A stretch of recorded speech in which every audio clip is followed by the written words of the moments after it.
Halo semuanya, kembali lagi bersama saya Nugi. Welcome to Paparazi.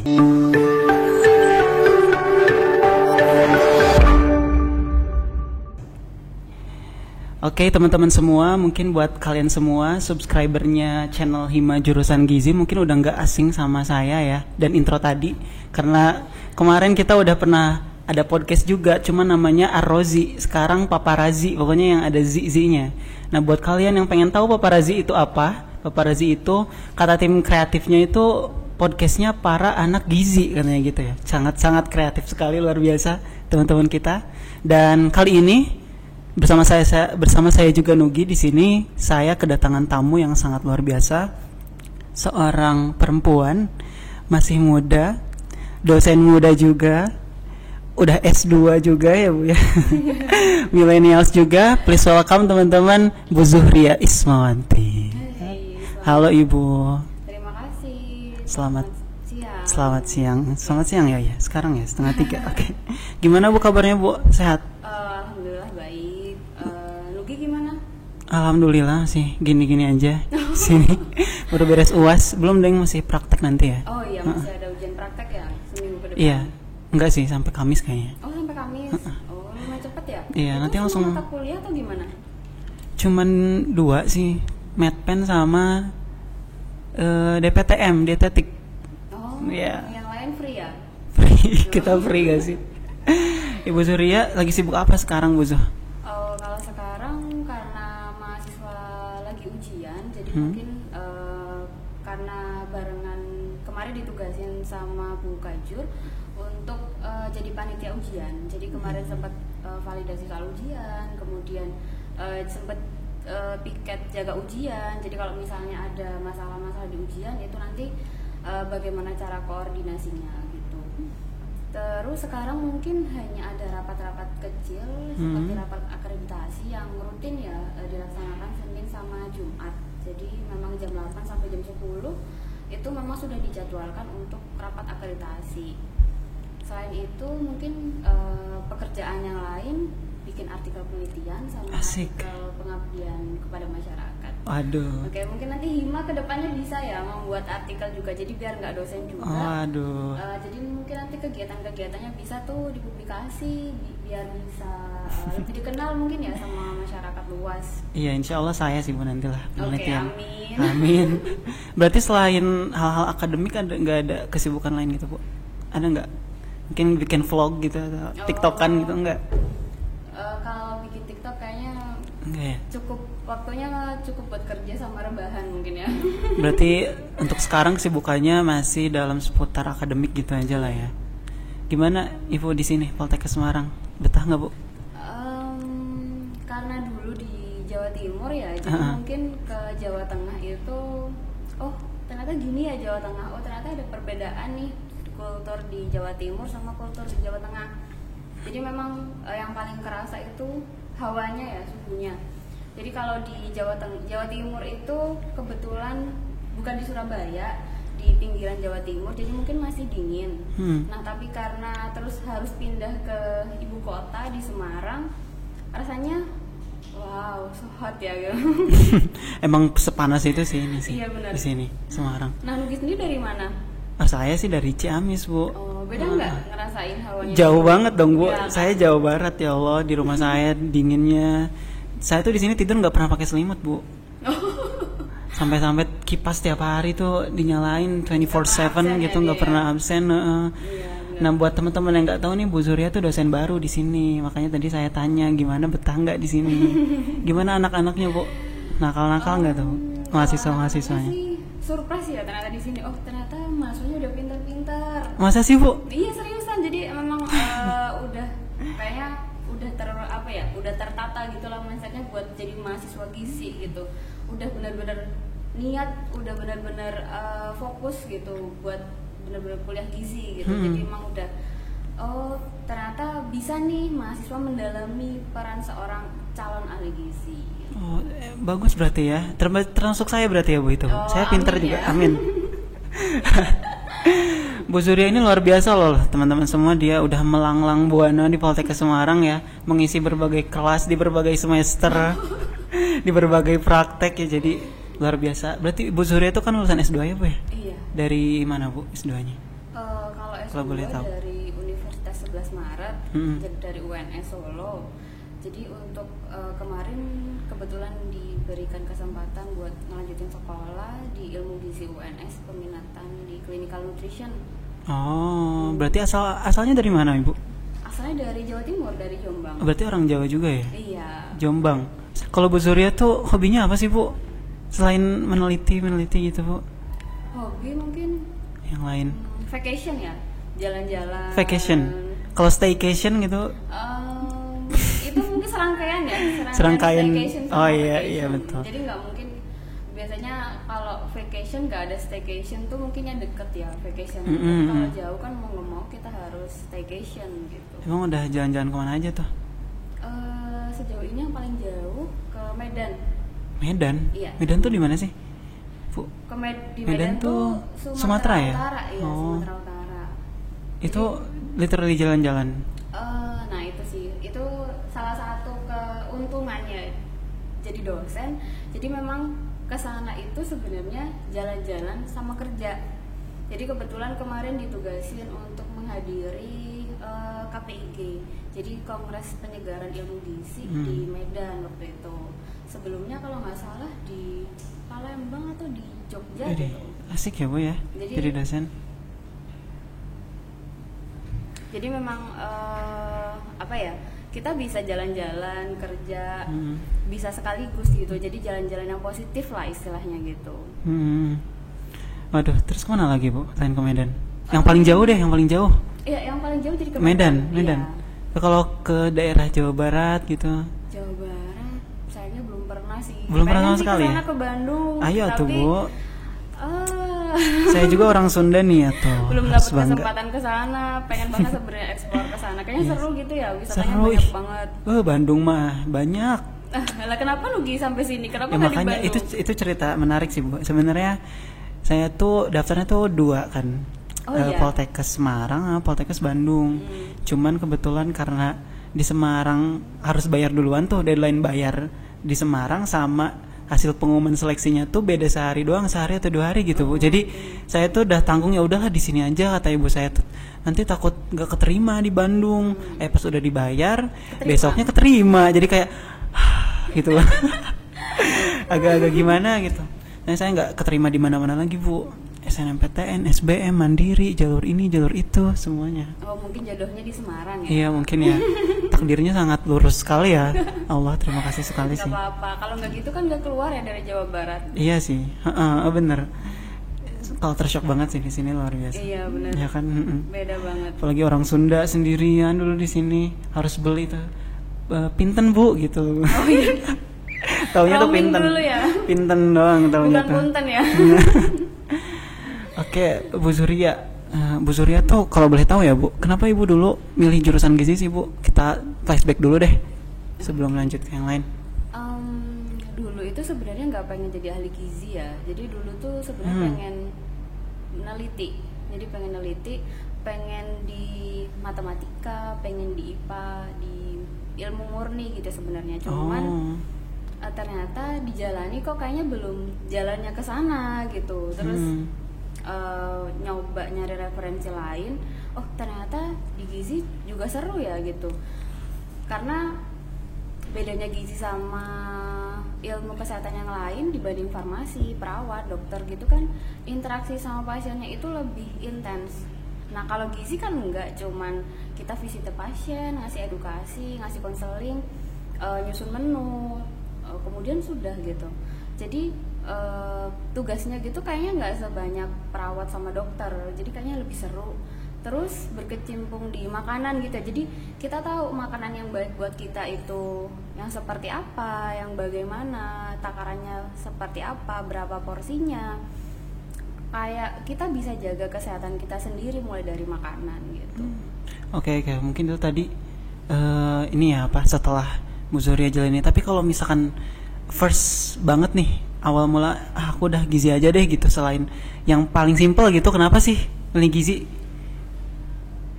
Yang paling pertama banget gitu, masih ingat nggak? Paling pertama gimana maksudnya? Maksudnya kayak karena kan tadi tuh awalnya tuh nggak pengen kesini, awalnya tuh pengen murni matematika murni, penelitian segala macam kan. Nah pertama kali pengen buat terjurusan gitu, gue muter balik banting setir gitu lah istilahnya. Itu kenapa sih? Waktu itu karena lihat TV mungkin ya, waktu lihat televisi tuh ngelihat ada BPOM gitu kan. BPOM tuh kayak ngasih informasi, oh ternyata boraks itu bahaya, oh boraks tuh ada di sini sini sini. Tapi kemudian kok bisa ya BPOM tuh tahu kalau di makanan kita tuh ada boraksnya. Itu kayaknya seru ya, berarti kan kita bisa memilih tuh makanan yang ada boraksnya sama enggak gitu, bisa kelihatan lah, meskipun nanti itu harus diuji lab dulu gitu. Oh berarti karena nonton itu ya? Iya, jadi memang alasan utamanya sih karena kesehatan diri kita sendiri dulu ya yang pertama. Menarik sih, menarik. Itu ya teman-teman, Bu Zuhri ya, alasannya sangat luar biasa sekali. Mungkin kalau teman-teman di sini alasannya ya karena nggak keterima jurusan lain ya, jurusan sini gitu kan. Nah, Nuki juga kayak gitu. Saya, kenapa milihnya gizi? Kenapa enggak? Saya sih dokter mungkin. Dokter dulu pernah Bu, saya tuh cita-cita banyak dulu. Enggak deng, saya tuh pengen jadi ustad. Oh iya? Makanya saya pesantren, pengen jadi dokter. Cuman ya karena kapasitas karakter dan otak mungkin tidak ini. Dulu saya pengennya komunikasi Bu. Oh iya? Terus cuman, kenapa jauh banget di gizi? Iya dulu tuh awalnya ditanyain sama ibu saya kan, terutama ibu saya sih suka ngobrol-ngobrol, katanya kalau misalkan masuk komunikasi tuh nanti kamu, saya sebenarnya cukup ditanya doang sih, mau setelah lulus mau kemana gitu, tanya gitu kan. Nah di situ saya nggak bisa jawab, makanya ya udah yang pasti aja gitu kan. Kalau itu kan keilmuan, mending ambil yang profesi gitu ya. Kebetulan karena ayah saya juga ahli gizi sih Bu, jadi keluarga gitu ya? Keluarga saya kesehatan semua, jadi keluarga saya kesehatan semua, jadi ya nggak ada inilah, ya udah deh sini aja gitu. Kebetulan keterima, ya udahnya keterima, ya udah gitu. Nah enak bisa belajar dari orang tua kalau kayak gitu ya. Iya sih. Buku-bukunya bisa warisan tuh. Ya cuman kata ayah saya tuh, ayah juga dulu nggak pintar, katanya IPK juga berapa gitu. Jadi kalau ini tuh ya emang ngerti sih, cuman ayah saya tuh lebih ngerti ke obat daripada ke ini sekarang. Karena dulu kerjanya di obat setelah lulus. Jadi kalau masalah gizi nggak terlalu kayak. Jadi saya juga ya, ke teman-teman ujung-ujungnya ke Kori juga tuh. Oh iya. Ke teman-teman lah. Oke, Bu Zuhri sendiri jadi dosen, kenapa Bu? Kenapa milih jadi dosen? Kenapa nggak profesi yang lain gitu? Dulu tuh nggak ada bayangan ya pengen jadi dosen, oh besok cita-citanya jadi dosen gitu, enggak. Jadi memang cita-citanya itu ya cita-cita anak kecil pada umumnya ya pengen jadi dokter gitu. Tapi kok lama-lama ngerasa kayaknya terlalu berat ya gitu. Terus mulai mikir lagi, mulai SMA mulai mikir lagi, lulus SMA mulai mikir lagi, kok kayaknya pekerjaan tuh pada berat-berat, kok kayaknya pada nggak cocok. Terus ngeliat orang tua, sebenarnya kerjaannya enak jadi guru, cuman kalau Sabtu tuh mereka masuk. Iya sih. Iya kan. Kalau guru kan mereka masuk kalau Sabtu, jadi wah nggak bisa weekend nih, weekendnya cuma sehari nih.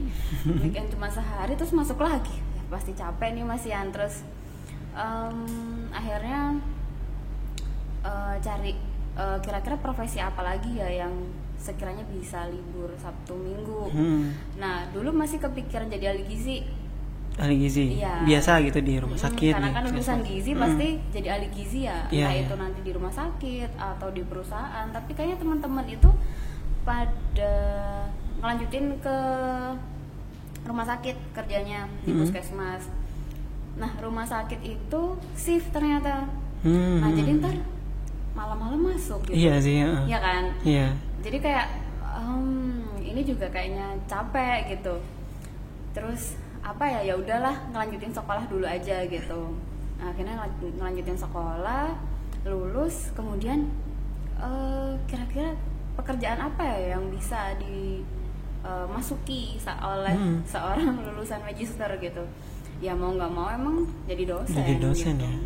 Terus dulu kan mungkin bayangannya jadi dosen itu hanya ngajar, tapi ternyata seluk-beluknya banyak, perintilannya banyak ya, harus neliti, harus bikin soal, harus koreksi, harus pengabdian kepada masyarakat, harus haki dan sebagainya. Oh ternyata nggak sesimpel ini gitu. Tapi terus dijalani akhirnya alhamdulillah sekarang mulai menikmati lah pekerjaan jadi dosen. Tapi kalau dari segi capek, menurut Bu Zuria, ekspektasinya capean mana sih Bu sama jadi guru tadi gitu? Kalau capeknya mungkin capek jadi guru mungkin ya, karena kan mendidik anak dari dasar itu sepertinya lebih berat dibandingkan didik mahasiswa gitu. Kalau mahasiswa mungkin mindsetnya udah tertata, terus attitude-nya mungkin sudah dapet, cara komunikasinya pun udah bisa. Tapi kalau siswa ketika sekolah, ketika di kelas ya lari, ya tidur, ya kemana-mana, ya jajan waktu kelas jajan gitu. Tapi kalau mahasiswa kayaknya lebih enak nih pengaturannya gitu. Ternyata nggak sesulit itu gitu jadi dosen, nggak seribet itulah jadi dosen buat nanganin mahasiswa. Asalkan kita tahu cara yang benar, cara yang tepat, apalagi buat generasi milenial sekarang ya. Mungkin cara ngajarnya itu nggak bisa sama waktu saya dulu kuliah gitu. Kalau dulu kuliah, betul. ya kan? Betul. Iya. Betul sekali. Kalau dulu saya kuliah itu dikasih materi, disuruh ngerjain tugas, besok presentasi, selesai. Nah tapi kalau sekarang tuh kayaknya nggak bisa diterapin kayak gitu, karena apalagi sekarang pembelajaran itu berbasis ke siswa, berbasis ke mahasiswa. Jadi mahasiswa yang harus aktif buat belajar gitu. Jadi bukan center learningnya itu bukan dosen lagi sekarang, tapi ke mahasiswa. Makanya sekarang banyak dosen-dosen yang mengembangkan metode pembelajaran gimana sih yang bisa bikin mahasiswa itu aktif, bisa bikin mahasiswa itu kreatif, inovatif, sampai akhirnya nanti di kelas itu seru gitu, seru, nggak membosankan, nggak monoton. Dosen nggak cuman ceramah aja terus tahu-tahu selesai ngasih tugas gitu. Jadi mengemas pembelajaran itu gimana caranya biar bisa seru gitu. Nah itu bedanya pembelajaran sekarang sama zaman dulu mungkin ya, yang zaman saya dulu kuliah. Aduh, menarik sekali ya teman-teman. Jadi emang PR sih sekarang buat dosen, gimana sih cara ngajar anak-anak milenial nih yang mainnya gadget semua gitu. Karena mau nggak mau memang kita sebagai dosen pun juga harus mau beradaptasi ya sama zaman globalisasi sekarang, kemajuan teknologi. Mungkin dulu kita nggak kenal Zoom, nggak kenal Canva ya. Tapi kalau sekarang apa sih itu Canva? Oh, semua orang pasti udah tahu gitu.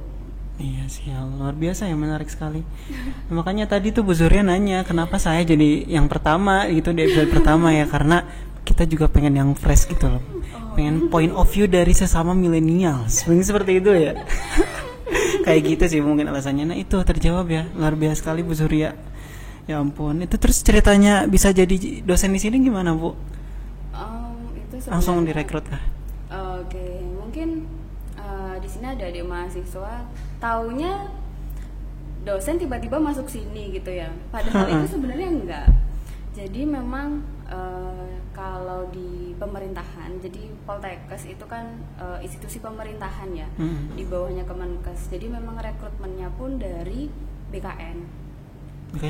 BKN itu badan yang menyelenggarakan perekrutan pegawai untuk instansi pemerintah, yang mungkin dikenal dengan CPNS. Iya. Jadi semua pegawai mungkin di sini 80% ya pegawainya tuh PNS. Termasuk Ibu berarti? Alhamdulillah. Tapi sekarang masih belum PNS, masih CPNS. Oh, masih CPNS. Kok bisa Bu? Jadi itu menunggu 1 tahun, jadi nggak bisa langsung jadi PNS gitu, nggak. Oh iya. Jadi C-nya dulu ada CPNS-nya dulu, baru bisa PNS gitu. Lanjut yang tadi Bu, gimana? Oke, jadi dulu itu sebenarnya saya sudah pernah nyoba di tahun 2020 apa 2019 ya, 2019 kalau nggak salah. Itu pernah ikut rekrutmen CPNS juga. Nah kebetulan dulu itu Semarang masih belum buka formasi. Jadi dulu belum ada, yang ada itu di Jawa Timur kalau nggak salah, Malang, Surabaya, Jawa Tengah itu nggak ada, terus Jakarta 2 ya. Ya Jakarta 2 sama Bandung. Nah nyoba dulu di situ, milih formasi Jakarta. Nah ternyata yang diterima itu 2, yang daftar waktu itu 6 kalau nggak salah. Nah itu kan tesnya 2 kali. 2 kali, yang pertama itu tes dasar, yang kedua itu bidang. Nah dasar itu mungkin sama ya, tes CPNS yang pertama dengan formasi dosen dengan formasi yang lain itu sama. Nah terus lolos seleksi pertama, seleksi kedua itu hanya kurang 0,1 kalau nggak salah di peringkat ketiga waktu itu. Ya udahlah, legowo dulu gitu, nyoba di tempat lain, nyoba kerja di swasta dulu waktu itu. Kemudian tahun 2020 itu nyoba lagi, ternyata ada nih yang deket Semarang, tapi waktu itu pasangannya sama Bandung apa, jadi itu dua tempat langsung. Nanti kita bisa milih mau ditempatin di Semarang apa mau ditempatin di Bandung gitu. I see. Nah dulu sempet galau tuh mau di mana ya, di Bandung apa di Semarang ya gitu. Kayaknya kalau deket dari rumah itu Semarang. Ya. Tapi ternyata perjalanan dari Jawa Timur ke Semarang tuh nggak semudah yang dari Jombang ke Bandung gitu. Iya, jadi tuh beda jalur. Mungkin kalau ini jalur utara ya kalau Semarang itu. Semarang utara, ya. Tapi kalau Bandung itu bisa lewat jalur selatan. Nah, kalau perjalanan ke Bandung itu 9 jam, tapi kalau perjalanan ke Semarang itu 4 jam, tapi dari Surabaya. Berarti jadi dari ke Surabaya dulu, dari Jombang ke Surabaya, baru Surabaya ke sini gitu. Jadi mungkin sekitar 6 jam mungkin ya perjalanan dari Jombang ke Semarang gitu. Kemudian ya udahlah, pilih Semarang aja yang dekat gitu, meskipun harus transit dulu ke Surabaya. Habis itu ikut tes yang pertama, alhamdulillah waktu itu lolos. Terus tes yang kedua itu tes bidang. Jadi yang pertama mungkin sama kayak tes untuk masuk ke instansi yang lain ya. Jadi ada tes apa namanya dulu ya, TKDA, TPA ya. TPA. Terus yang kedua itu tes kompetensi bidang. Jadi itu nggak langsung tes lulus selesai, jadi ada wawancaranya dulu, kemudian ada tes ngajarnya dulu, kemudian ditanya mengenai Kemenkes seperti apa gitu. Akhirnya alhamdulillah waktu itu bisa lolos. Akhirnya percobaan yang kedua bisa lolos, akhirnya masuk sini ya. Jadi memang perjalanannya panjang sih, apalagi kan waktu itu masih pandemi ya. Jadi rekrutmennya itu lama banget, makanya mungkin jadi pertanyaan ya, kenapa sih kok regenerasi dosennya itu lama? Karena itu tadi, jadi berbasis dari CPNS. Jadi kalau misalnya memang sedikit yang bisa memenuhi kriteria, ya mau nggak mau nanti yang masuk pun juga sedikit gitu. Itu karena emang sedikit yang bisa ikutnya atau karena kuotanya juga dikit sih Bu sebenarnya? Dikit juga ya, sama aja sebenarnya ya. Iya benar. Udah dikit, terus jarang juga kali ya, Semarang juga ya. Terus apalagi kalau Poltekkes itu yang diminta basicnya D4. Iya, jadi bukan S1. Jadi memang mungkin Kemenkes memprioritaskan dari lulusan dari Poltekkes ya, dari Politeknik yang memang diploma 4. Jadi dari S1 biar dia melanjutkan ke jenjang akademik, yang D4 biar dia linear dengan vokasinya gitu. I see, oke. Waduh, ceritanya lumayan panjang. Mungkin ya teman-teman ya. Nugi sama teman-teman bisa tuh juga melanjutkan jadi dosen ya. Abis ini kan udah mau lulus tuh. Iya sih, saya mau jadi dosen aja deh Bu. Tapi kayaknya dosen apa ya? Dosen gizi dong. Oh iya, dosen gizi. Gak bisa dosen lain ya Bu? Karena gini, sekarang itu lebih diprioritaskan yang linear. Jadi kalau misalkan D4 gizi ya, S2-nya gizi, S3-nya gizi. Karena kalau misalnya nggak sesuai itu sayang ilmunya. Saya mau jadi YouTuber deh Bu. Banting setir ya. Jadi YouTuber aja saya. Influencer gitu ya. Bener. Biar terkenal. Sekarang banyak juga influencer muda-muda tuh keren-keren. Kayak kemarin tuh. Iya. Yang itu Putri MJ. Iya. Ya kan. Dia juga keren sih. Ahli gizi juga. Ya gitulah. Oke, itu tadi cerita pribadi. Oh, itu kalau boleh tahu Ibu tuh lahiran tahun berapa sih Bu sebenarnya? Kelihatannya berapa? Berapa? 9. Bentar, kalau Ibu udah S2 berarti udah 24 lebih harusnya. Iya. Berarti kalau 24 lebih tambah 1 tahun 25, 26, 96. Oh, terlihat semudah itu ya. 94. Ibu 94 Bukan. Ya? 9 berapa Bu? 95. 95? Iya. Oh ya, berarti berapa tahun Bu sekarang Bu? 27. 27, saya kira masih 25, 26 gitu. Wih, awet muda ya, Bu. Makanya kemarin waktu masuk ke sini pertama kali banyak tuh yang masih manggil Mbak, makasih Iya. Mbak. Oh iya, mungkin dikira seumuran Mbak Vera mungkin ya. Jadi masih Mbak. Sampai sekarang pun yang profesi-profesi terus D3 yang belum pernah ketemu sama saya pun juga manggilnya Mbak. Terus kalau misalnya ada apa ya, kemarin waktu itu ada Hima juga ngasih undangan terus Sarah Sehan. Sarah Sehan tuh juga masih manggil Mbak. Sarah Sehan itu Dema, Bu. Oh iya. Iya. Oh iya benar-benar. Protes tuh. Protes. Himanya nggak terima ya. Ya Allah, tapi emang iya sih, Bu. Kelihatan muda, Bu. Dari yang lain maksudnya. Oh iya kan, Ya yang lain kan udah iya, udah senior semua di sini. Iya sih. Makanya agak kontras gitu. Udah muda. Karena Manggilnya mungkin Mbak. gapnya terlalu jauh mungkin ya. Iya. Rekrutmennya, penerimaannya. Ini jauh banget gak sih, Bu? Ibu 27. Iya. Sama yang lain tuh kayak ada yang udah 40 mungkin ya. Paling muda tuh dosennya mungkin Budian ya. Budian mungkin ya. Iya, Budian itu kelahiran 90. Oh, Beda 5 tahun. itu doang berarti ya. Iya, Emang sih paling regenerasinya mudanya Budian. ini ya agak susah di Agak sini. lama, iya. Karena Oke. Poltekkes kayak nggak ngerekrut sendiri gitu dari pemerintah Iya sih, oke. untuk dosen-dosennya. Oke, teman-teman semua yang ada di YouTube. Sebenarnya ini tuh ada temanya ya, podcastnya tuh. Temanya tuh gizi seimbang low budget kalau nggak salah ya, itu ya temanya. Sekarang kita lanjut ke pertanyaan serius. Asik. Tadi gak serius berarti ya? Kesannya horor gitu ya, serem banget pertanyaan serius. Ini pertanyaan-pertanyaan akademik ya buat kalian semua, anak-anak gizi gitu. Biar ada apa ya, menginsight kalian semua lah gitulah. Udah ngomong apa sih?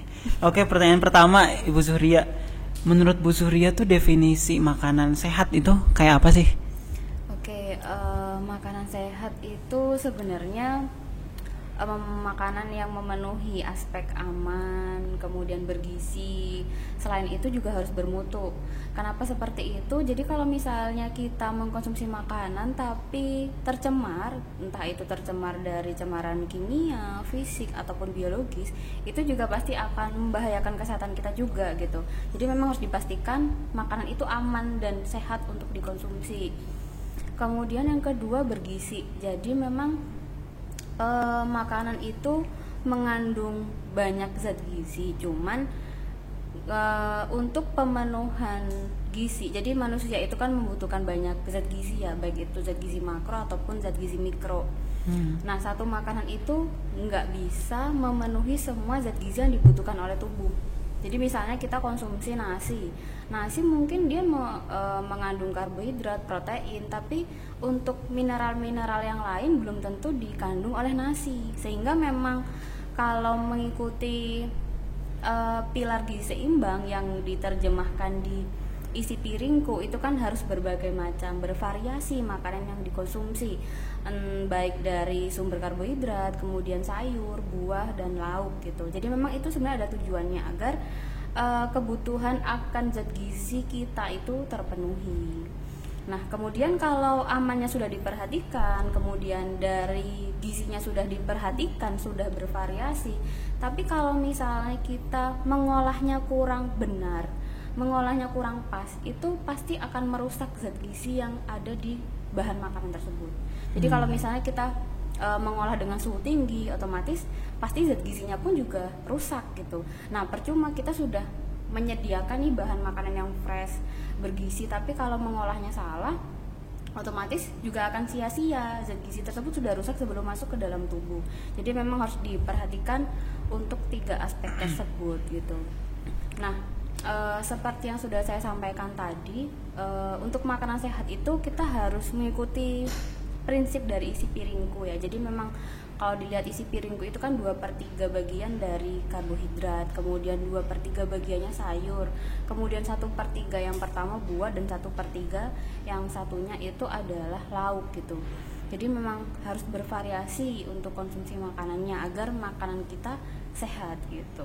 Itu mungkin ya statement makanan sehat. Berarti aman, bergizi, sama bermutu gitu ya. Saya pintar ya teman-teman ya. Itu ya teman-teman, makanan sehat, aman, bergizi, dan bermutu. Sekian, enggak nih, lanjut ya.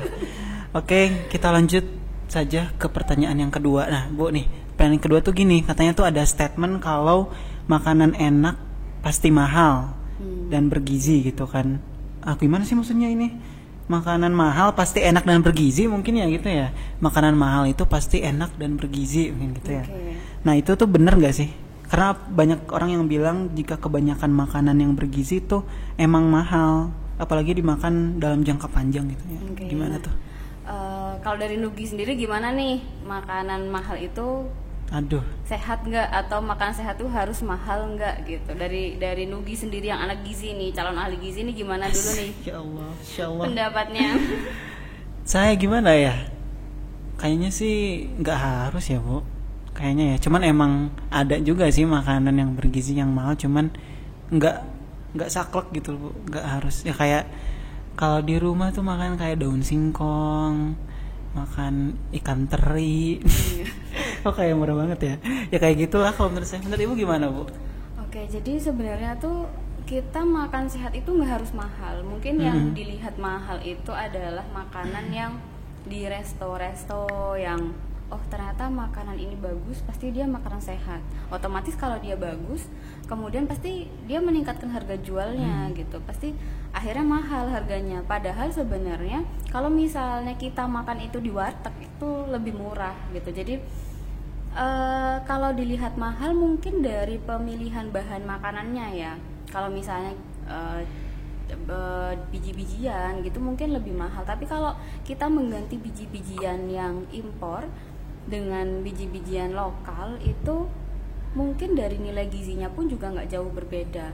Jadi nggak harus kita itu konsumsi makanan dari luar, ataupun makanan yang organik. Jadi mungkin kalau organik juga meningkatkan perawatannya ya, ada biaya perawatannya sehingga dia pun lebih mahal.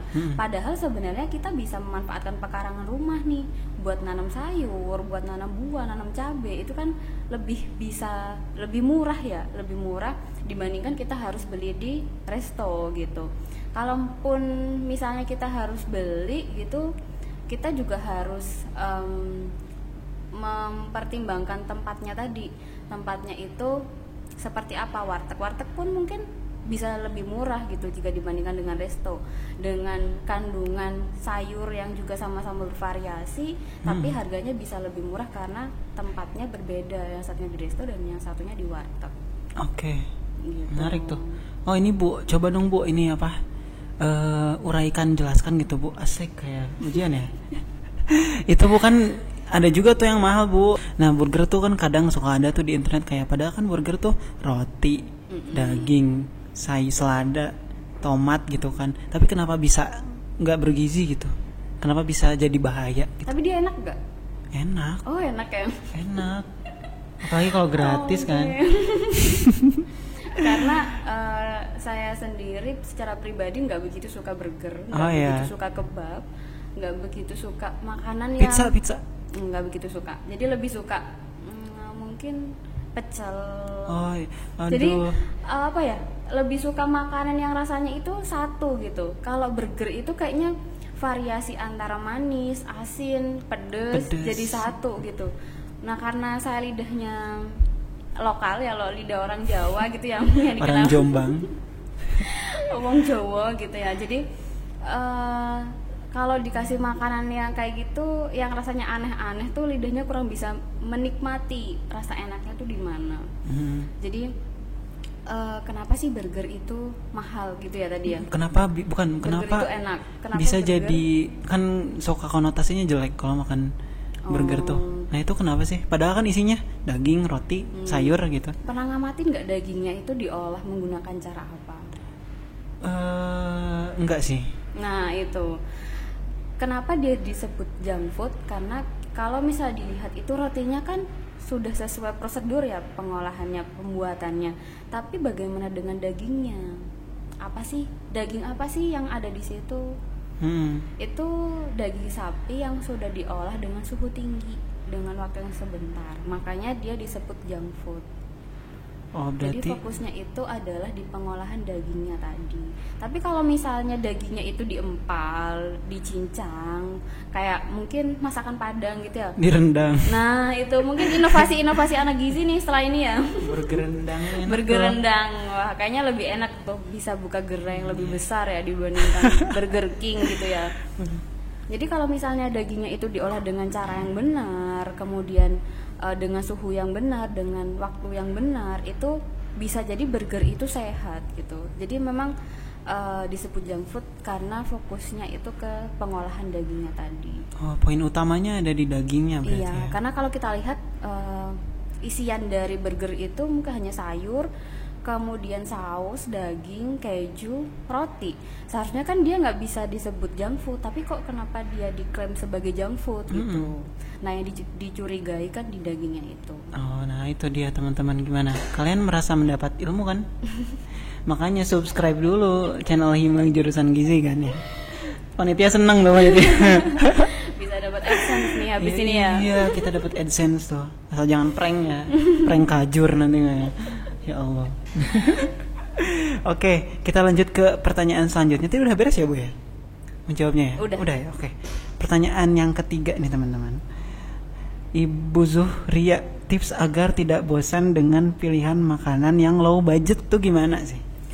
Sebenarnya itu kita bisa mendapatkan makanan murah yang bervariasi, itu tergantung pemilihan bahan makanan yang kita inginkan ya. Jadi kalau misalnya kita ingin mengganti karbohidrat dengan ubi misalnya, itu kan juga enak gitu. Kita nggak harus makan nasi untuk mendapatkan karbohidrat, tapi orang Indonesia itu sudah termindset sama nasi gitu. Jadi kalau misalnya diganti kentang, diganti roti, diganti ubi, itu kayaknya kurang afdol gitu ya kalau belum makan nasi. Jadi udah ngemil singkong sebelum makan, tapi masih makan nasi gitu. Akhirnya kan itu double karbo gitu kan ya.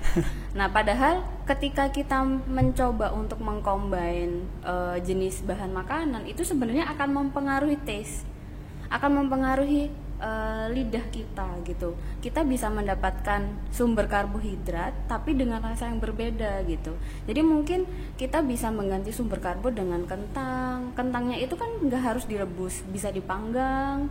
Kemudian tapi yang harus diingat jangan ditambahkan butter ya. Jadi di situ kalau misalnya ditambahkan butter gitu emang dia lebih enak, cuman gurih ya. Iya, pasti lebih tasty gitu ya, lebih yummy. Tapi efek di balik butternya itu yang harus diwaspadai.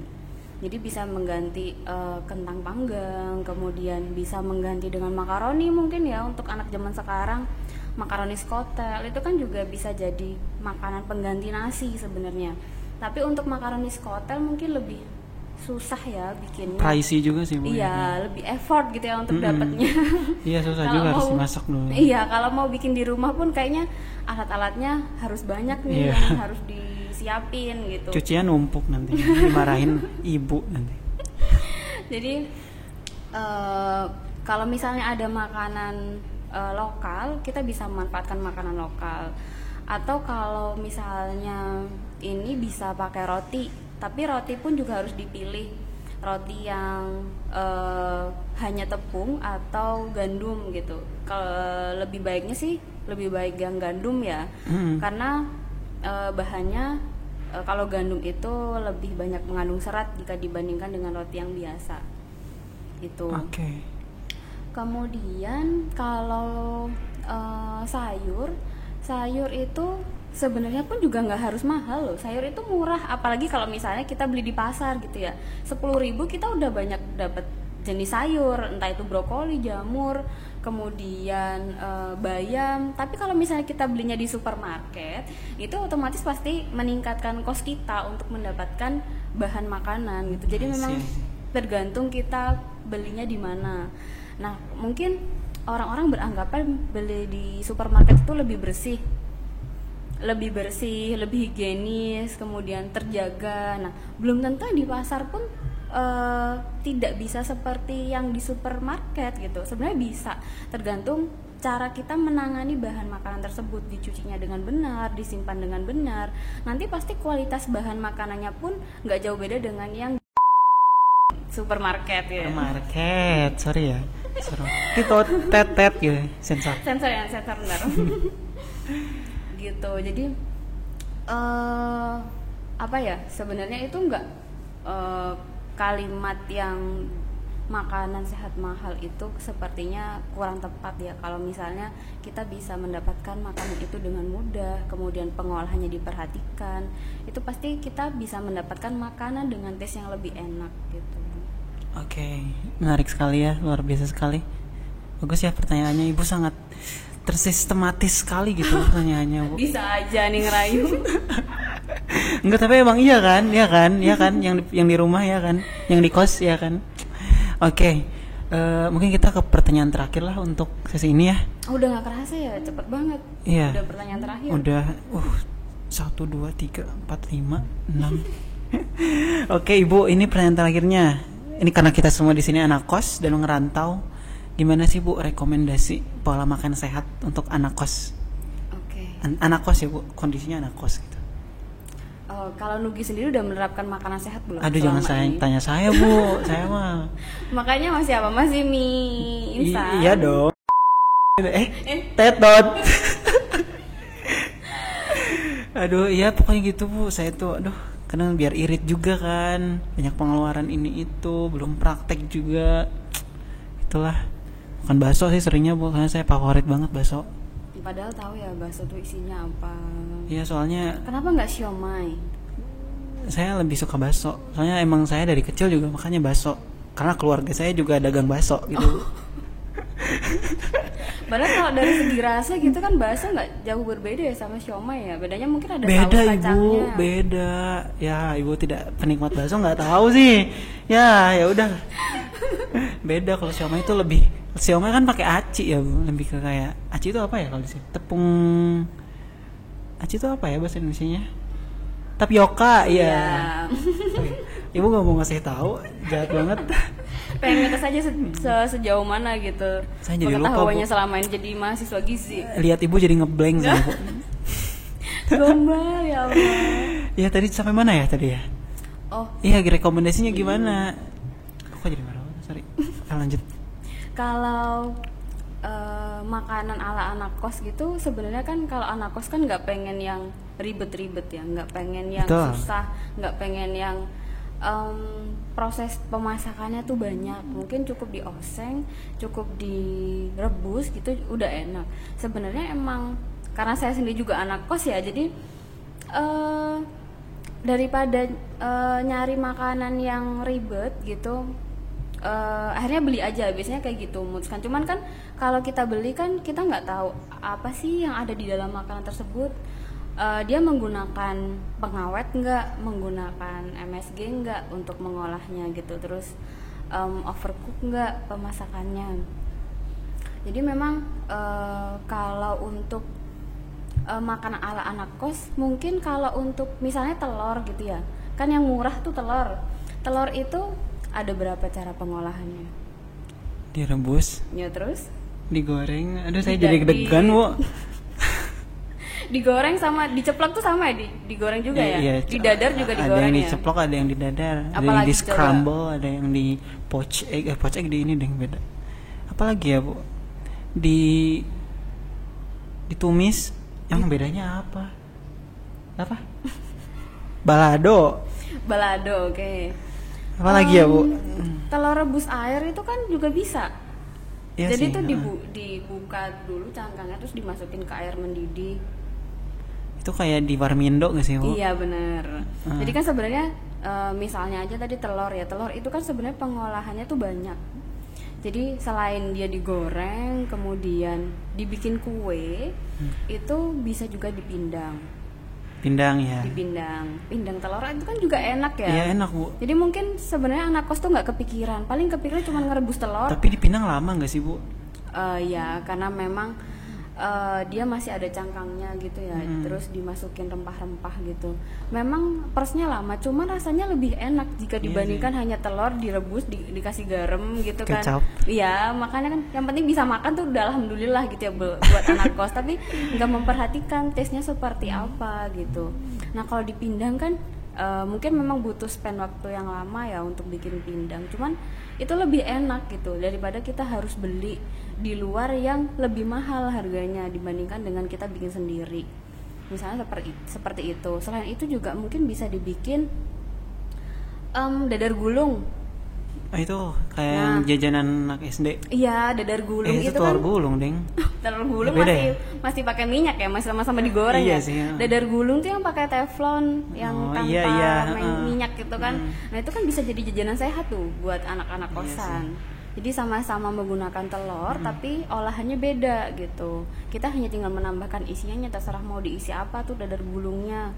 Kalau misalnya anak gizi bisa lah tuh dikombain sama buah-buahan, bukan isi kelapa. Boleh sih isi kelapa, sebenarnya kelapa pun juga sehat asal pengolahannya tepat gitu, biar dia nggak jadi trans fat gitu ya. Dia tetap mengandung zat-zat gizi yang bermanfaat. Jadi nanti kelapanya dikombain sama pisang misalnya, atau bisa dibikin sosis Solo. Nah, sosis Solo tuh kan juga enak tuh. Sosis Solo tuh udah apa? pernah nyoba belum? Belum, Bu. Saya belum pernah ke Solo. Itu kan harus di Solo, di Jawa Tengah kan banyak tuh. Oh iya ya, emang ada, Bu? Ada. Apa itu sosisnya, Bu? Sosis Solo tuh isinya kalau nggak salah ayam sama Itu sosis? Iya, nama penyebutannya itu sosis, cuman bukan seperti sosis yang ada di supermarket. Tapi emang mungkin karena bentuknya gitu ya seperti sosis. Sebenarnya sih nggak bentuknya kayak sosis juga sih. Nggak tahu juga ya kenapa orang Solo tuh menyebutnya itu sosis Solo. Padahal isinya tuh nggak ada sosis-sosisnya gitu. Jadi apa aja tuh komposisinya? Kalau nggak salah itu telur atau apa ya? Yang di Solo mungkin ada di sini yang anak Jawa Tengah yang bisa tahu isi sosis Solo apa. Nggak ada. Bukan.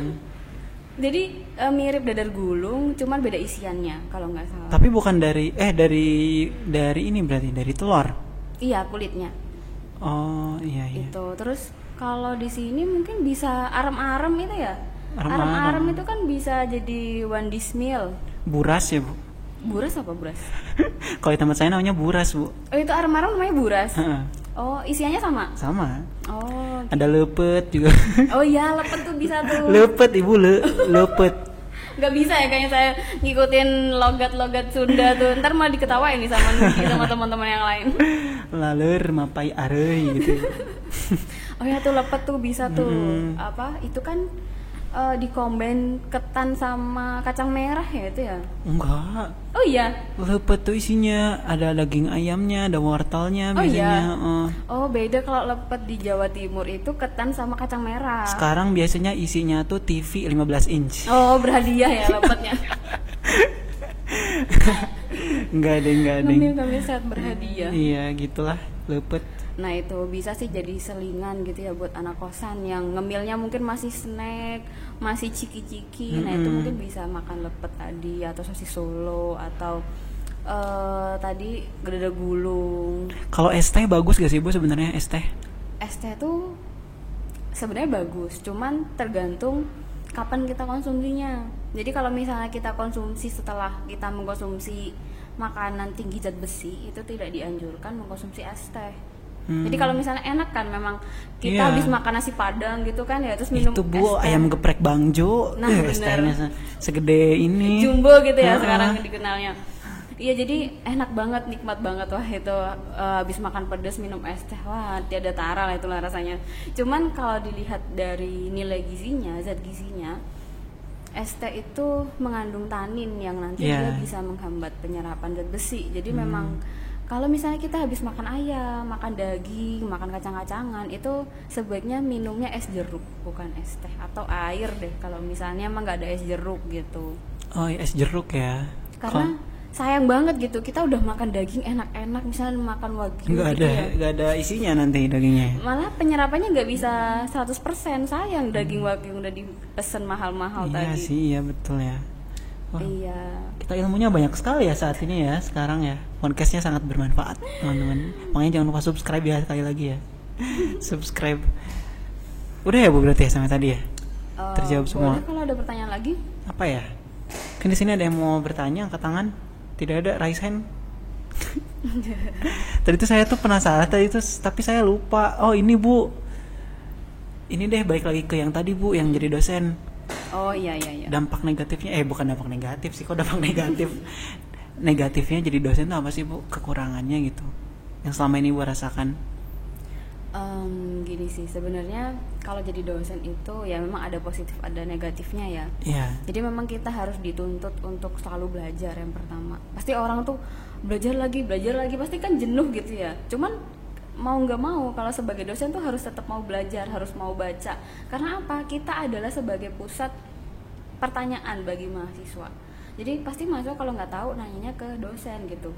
Nah kalau misalnya kita nggak belajar, kita nggak update, kan nggak ada ya dosen yang mau kudet gitu ya.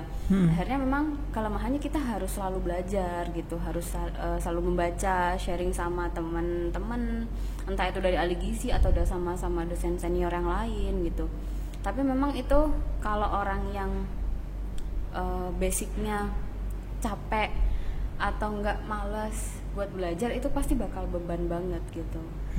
Jadi memang harus orang yang benar-benar fix nih, aku jadi dosen, tahu kekurangan dosen itu seperti apa, aku harus seperti apa, harus mengupgrade-nya itu harus bagaimana gitu. Tapi tetap seru ya? Seru ketemu sama kalian ya. Kalau saya nggak jadi dosen kayaknya saya nggak bakal ketemu nih ketemu saya sama saya mungkin nih. Bu. Sama saya kece nggak Bu saya Bu? Gimana nih, mau tanya Korea aja, kece nggak dia nih? Udah bosen tanyain mereka. Tapi tetap rekomen gak Bu jadi dosen Bu nih buat mahasiswa? Rekomen tuh, Kori katanya mau jadi dosen. Enak Bu. Loh udah jadi dosen tuh, jadi kita bisa bermanfaat buat banyak orang, penelitiannya dikenal. Terus tadi kan kita bisa jalan-jalan tuh, bisa jalan-jalan sambil kerja, bisa jadi speaker ion. Iya benar. Speaker neon. Kita bisa jalan-jalan yang positif lah. Tapi jalan-jalan. Saya juga pengen jalan-jalan sih Bu, saya emang hobinya jalan-jalan juga. Tapi jangan jadiin hobi sebagai pekerjaan loh, ntar hobinya nggak ada tuh. Ya nyari hobi lain. Pasti ntar bosen sama hobinya sendiri. Masa bosen sama hobi sih Bu? Iya kan ke situ jalan-jalan lagi. Tapi kalau misalnya kita punya hobi yang berbeda dengan pekerjaan, ntar kita kalau misalnya jenuh sama pekerjaan bisa balik ke hobi gitu. Wah, statement menarik nih teman-teman. Karena biasanya saya dengernya jadikanlah hobi sebagai pekerjaan biar nggak jenuh katanya. Tapi ini kata Bu Surya, nanti bosan sama hobinya gitu, nggak ada hobi bener. lain. Karena kan tiap hari juga itu lagi terus akhirnya hobinya berpindah tuh. Nah, pandangan yang menarik ya teman-teman. Siapa tahu menginsight teman-teman semua di luar sana. Atau mungkin tadi jadi ahli gizi tapi sambil buka WO gitu ya, keren juga tuh, boleh dicoba.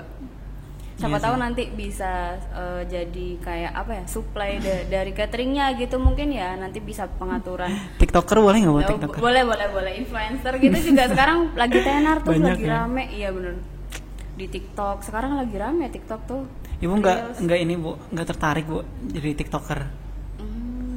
Di sini belum ada loh Bu dosen jadi TikToker di Poltekkes. Siapa tahu jadi gimana gitu. Mungkin Nugi mungkin ya yang memperkarsai dulu gitu yang pertama buat jadi dosen, yang TikTokers juga wah keren tuh, pasti mahasiswanya pada ngiri tuh, dosennya aja bisa TikTok gitu, masa mahasiswanya enggak sih, masa mahasiswanya kalah sih gitu ya. Oke, mungkin itu ya tadi terakhir deh kita masuk segmen terakhir, segmen recall namanya. Oh iya, ada recall juga di podcast kita nge-recall Bu Surya makanya apa aja kemarin, nanti kita tentuin apakah bergizi atau enggak nih anak kos ini nih. Ntar ketahuan nih saya makan burger. Ayo dong Bu, gimana Bu kemarin makannya? Pagi. Ada yang menarik ya, siapa tahu mau. Kalau pagi tuh inspirasi. Karena kita sama-sama anak kos ya, tahu lah. Kalau mau sarapan tuh kayaknya nyari yang gampang-gampang aja gitu. Betul. Mungkin bisa ya memberikan insight ke masyarakat. Makan sarapan harus bergizi seimbang. Tapi memang kalau dijalankan sendiri tuh berat ya ternyata, buat nyiapin sayur, buat nyiapin lauk pauk, kemudian ya bervariasi tuh butuh waktu yang khusus, butuh waktu yang cukup buat nyiapin makan di pagi hari. Jadi ya makannya mungkin apa adanya, mungkin masih telur ceplok, kemudian kemarin oh iya kemarin telur ceplok, ceplok, kemudian pakai roti sandwich gitu, mungkin sama susu sih. Asik. Luar biasa ya, dosen gizi makanannya luar biasa sekali. Terus siangnya apa Bu? Siangnya kemarin makan apa ya, makan nasi padang deh kayaknya, sama ayam berarti, daging sih kemarin. Terus malam kayaknya nggak makan deh, skip makan malam. Sama sih. Kayaknya kita Salah semua. sih, Tapi kayaknya kita semua di sini makanya 2 kali sehari deh kayaknya. Mahasiswa mungkin iya, tapi cemilannya tuh pasti Oh tuh iya, yang banyak cemilannya tuh. jelas. Kita pukis lah, molen lah Oh gitu iya, ya. bener-bener. Cimol lah, Cimol, cilok, cilor. iya bener. Sempol lah, Iya, enak-enak. enak-enak ya, bener ya udah. Itu aja teman-teman, tadi segmen terakhir, segmen recall, nantikan segmen recall berikutnya bersama pembicara kita yang luar biasa. Terima kasih sudah menyaksikan. Jangan lupa like, share, comment, and subscribe. Terima kasih, saya Rizky Nugraha. See you.